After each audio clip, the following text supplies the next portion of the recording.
Potter's Journal. Today in the pottery studio I will be making some faux bois, some faux wood. Okay, need I go further?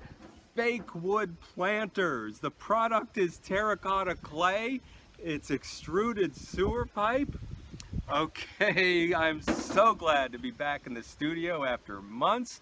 Let's see what's going on in the studio today. When I've worked at the plant, I've worked with pieces up to 7 foot tall. They need to be, after extruded, they're really stiff, so they need to be softened up with wet cloths.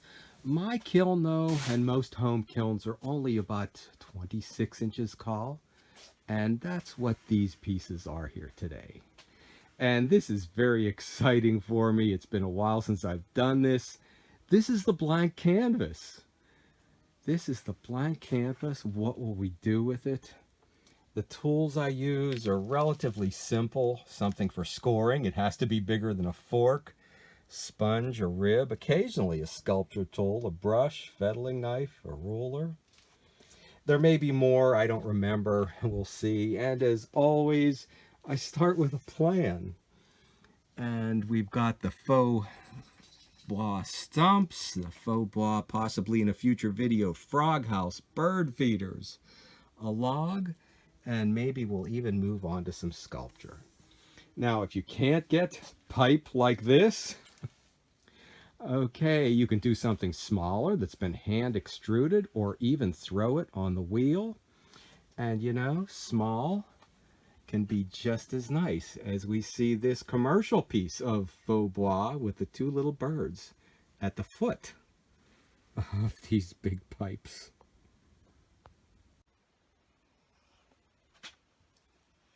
And it doesn't have to be perfect, and it doesn't have to be straight. It is a log. Okay. And I could possibly use a a large banding wheel. I'd need a lot bigger banding wheel. And this isn't too difficult, lifting and flipping these little pieces, but I've done it with the pipes at the plant that could be, well, it's easy if they're only this tall, but I've done it when they've been, okay, can you see up there? I've worked with them up to 7 feet tall. And I am going to give this some shape. That this is going to be the bottom down here, and the roots of the stump are going to go out in directions. And you know, here's a tool I didn't show in that opening lineup. My friends at the plant made me this many years ago. I did the workshop, pipe sculpture workshop with an old master, Jerry Kaplan, for I don't know 20 or more years after he was gone. Didn't realize the owner of the plant befriended me, and he said, okay, well, you continue the workshop. So that went on for another 12 years. So I have been working with this stuff. Oh, wow. I would have to do the math since 1978, I think it was. 78, yeah.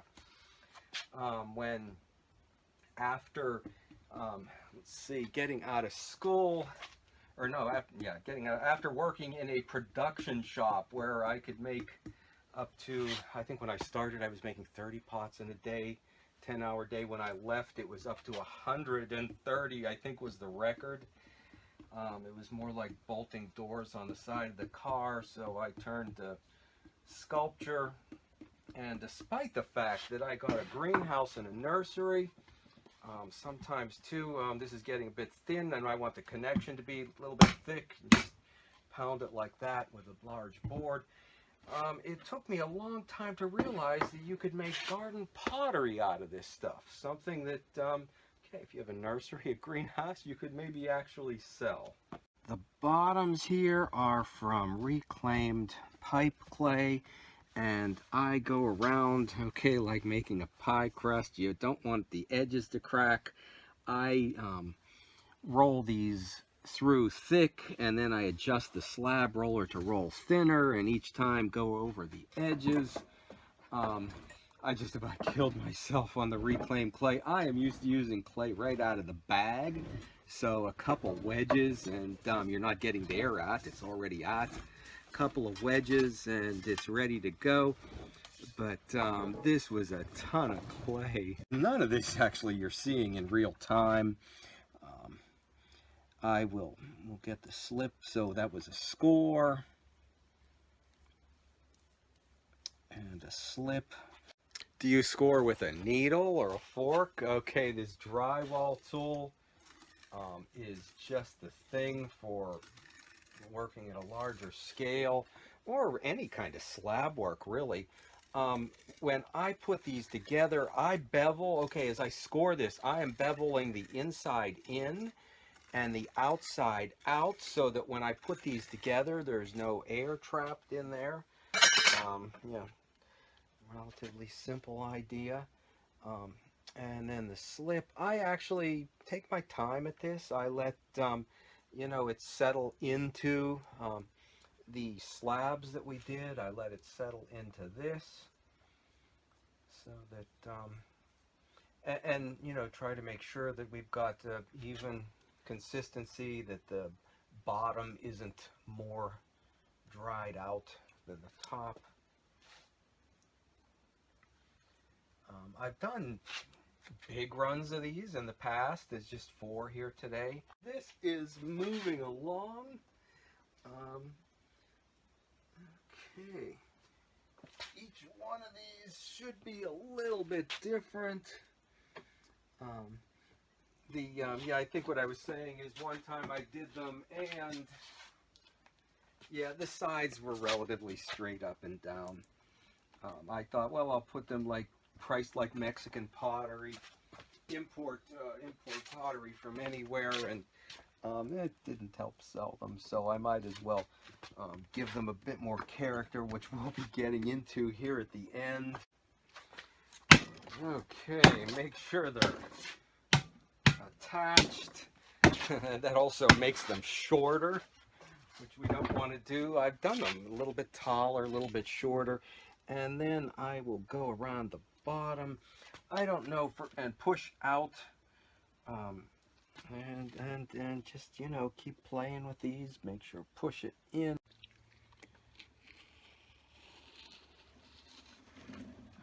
Okay, so I try to put a foot on here, 4 feet on here. Try and put a, yeah, animal, people, live element to it. And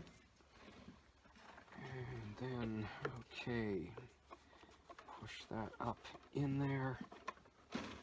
And I guess we could push down from above too.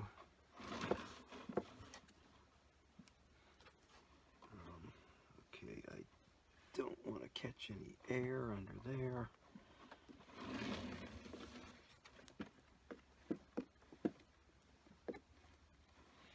So you can do it with your thumb, with the rib.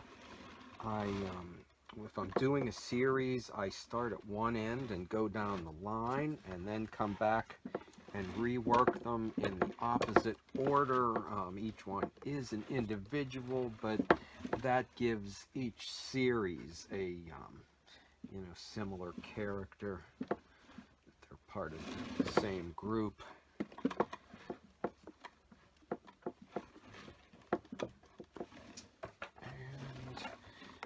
Okay, and where the root doesn't go out, I will actually get underneath there and bring it up.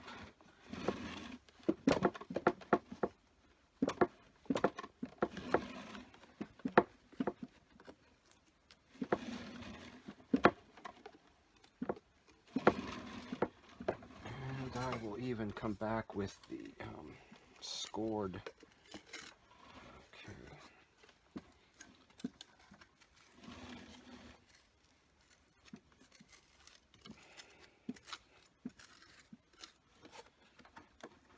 here so that's not too delicate and doesn't break off on the bottom. Give it a little extra thickness. We can pull some of that clay that's under there over and up. So we are sculpting these, giving them some form.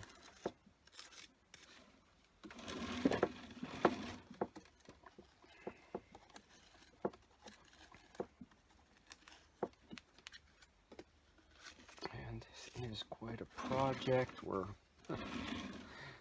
may not have time to throw any food in the video. It's what, June? I've been picking lettuce from the garden, snap peas, radishes, and their greens are going in everything.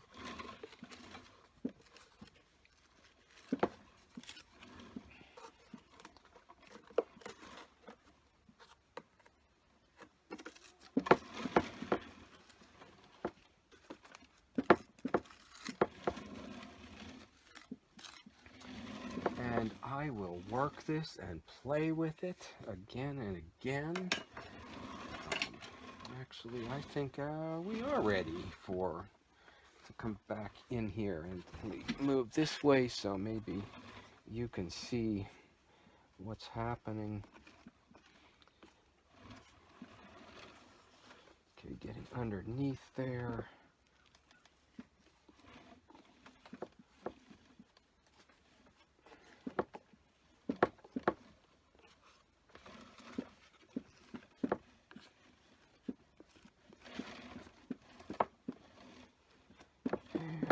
With it on a turntable is the best thing to do, so you can see and work kind of all sides at once. And you know, here's where too I will also come up. This will once again give it a little height again, because we beat some of that out of it.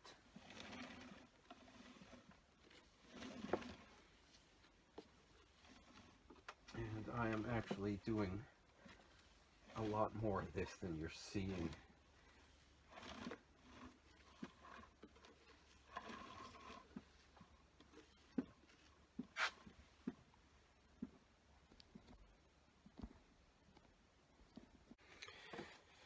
Okay, and this is where we start to give them some shape. This is where the branch comes out. This is where the arms will be.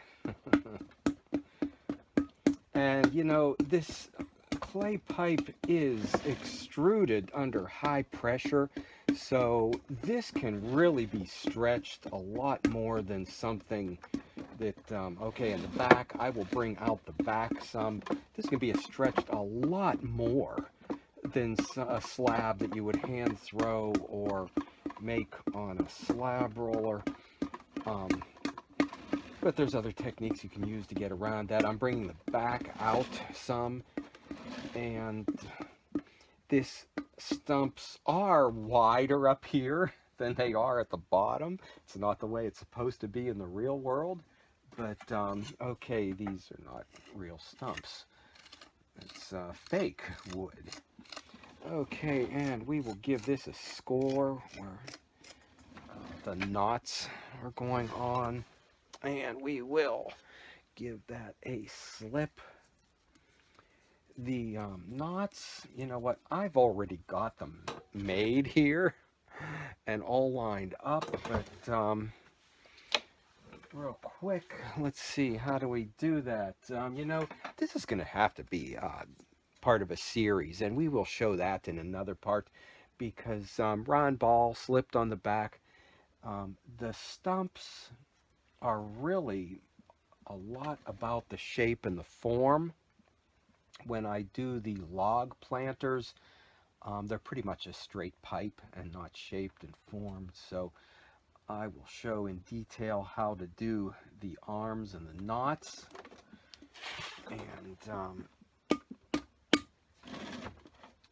And in another video, we will do the color. Okay. And this is going to be allowed to set overnight so that, you know, the wet parts and the slightly drier parts, hopefully it's all consistent for, you know, a good fit, become homogenized a bit, and then we will give them a little more shape and a little more form. And I did these, worked these over a second time in reverse order, so each time this is done, they get a little more form, a little more shape, a little looser, a little freer. So by working down the row one way and then back, so this one was first, work that way and then back. Okay, one doesn't look like, okay, it was made by the first grader, and one doesn't look like it was made by the graduate.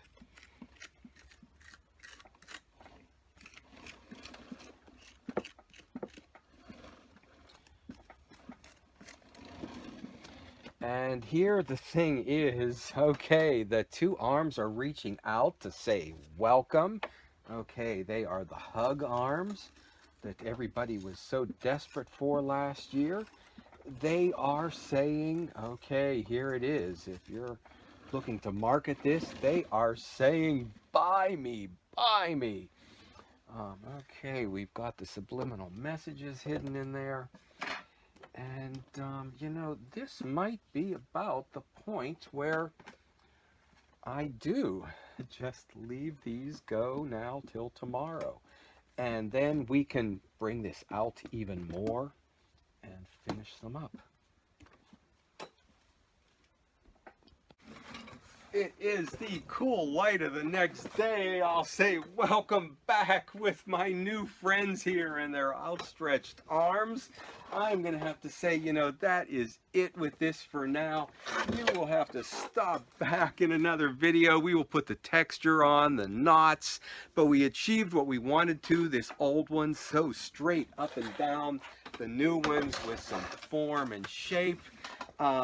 Before we put the texture on, they do need to sit. They need to settle just like a pie or your quiche needs to cool before you take it out and serve it so it doesn't run. This is the one with the radish greens. If I didn't cut that out of the video, everybody liked it. When you put a lot of herbs in it, you can't tell that it's not everybody's favorite, which is mushroom spinach, from what I understand. And now I will say this is only first part of a series. We'll get into different aspects of working and doing the finalized color. And I will once again with my new friends, okay, reach out and say stop back for another video.